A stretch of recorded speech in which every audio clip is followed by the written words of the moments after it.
All right, so we're wrapping up the plus nuts. I only have about 4 more I've got to do. I had to get my drill here this morning and kind of get, but as you can see all down the wall here are these plus nuts.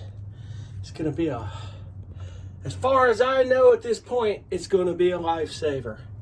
It really is going to be a lifesaver here. So these things, and I've got them on the other side as well. As you can tell, they're lined up. So right here, I've got to, there we go. Right here, I've got to route this out. And I need to route these 2 out as well. In here, it's going to be where the wall paneling is. That's not going to be anything of plus nuts. Now, granted, for future reference, if I ever had to or wanted to, I could. I see people putting these panels back on when they're building walls around it, and that's debatable because I still have to drill a hole and put plus nuts here because of cabinetry possibly. So the plus nuts can be covered up with this plastic paneling. It's not going to quite matter. So as you can see, I've got a couple of things to do here. I've got to route that, put a plus nut there and there.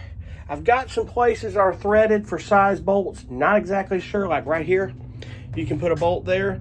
Don't know if it's 5/16 or a 3/8. I'm not real good with the sizes of these screws and how that equates. So, but I'll tell you, in this build process, I'm learning things that I probably never thought I would learn. So, be that it may, I'm going to get that done. I've got to go to Lowe's. I got to get 6 more of those metal poles. Got to go to Harbor Freight. God, they're going to love me.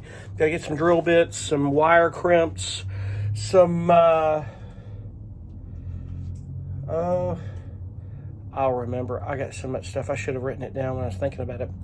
I should be, sorry, on the camera. I should be writing the stuff as I think about it. But anyway, it's just another day of this. Today is Saturday. Monday, wool will be in at some point Monday. Not exactly sure when. And we'll get the wool in here. That'll be done. I'll get these panels back on here, and I'll take it from there. We'll do further wiring sometime this week. Clancy and I are going to get together. We're going to get this floor and the vent fan in here, and then we're going to take it from there. And I think the first thing we'll start on is the ceiling. That's important. The ceiling and the floor will determine how the walls are going to go in.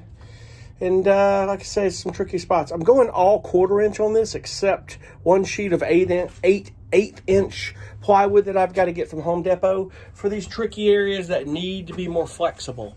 Because the 1/4 inch is not so flexible, it's going to be, and I have some tricky places, but the 1/8 inch being so flexible, I can manipulate that to do how I want because it's not a lot of depth needed. There'll be insulation behind all that, but I mean, you've got, I would think, some of that 1/8 inch is probably going to go up in here, the ceiling to here, but right here, as you see, I've got frame pieces here, but up here, I don't want to cover this light up. So I'm going to have to come down, maybe ceiling to here, an 1/8 inch, and a little bit of 1/8 inch in the ceiling. So either that, or we're going to have to pop this light out and put it up under these, against like the ceiling and pop it in there. So we'll just have to put our thinking caps on and do that accordingly. These lights here will be used. They're going to be on the ceiling. There's this wire tie comes off. There's a plug here. Pull the wire out.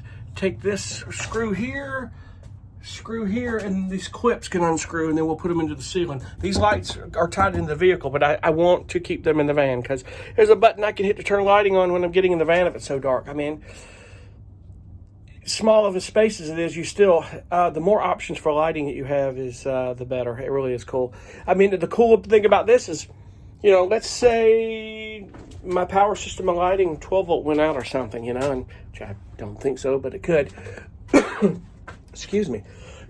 Wrong way. That's crazy.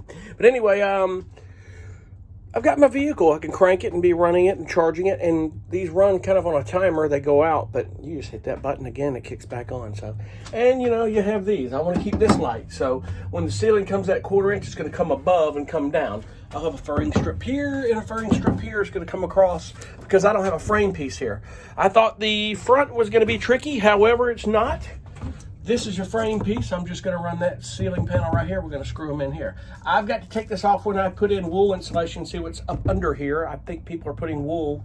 I'm going to pop these down and look around and see, kind of mark where we're going to screw into this. So we'll pretty much kind of figure out if it's not biting. I mean, that's obvious because there are probably, if you look at any of this stuff, any of this framing, there are little holes. So, I mean, we're going to have to meet the mark on that. So anyway, we'll keep you posted throughout the day if anything happens. Be cool.